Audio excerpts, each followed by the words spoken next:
అయ్యయ్యా బ్రహ్మయ్యా అన్యాయం చేశావేమయ్యా పుల్లుడే పుల్లమ్మైతే ఎంత గుమ్ముగా ఉండేదయ్యా యా యా యా యా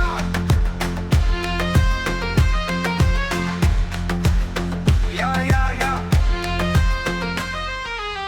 చిక్కని మీ గడతర కల్లగా చక్కనైన చెక్కిళ్ళు పసి నిమ్మ పండులాగా మిసమిసలాడే బొళ్ళు పెట్టు చూపి గుర్తు దాచే గడసరి సొగసరి కళ్ళు పెట్టు చూపి గుర్తు దాచే గడసరి సొగసరి కళ్ళు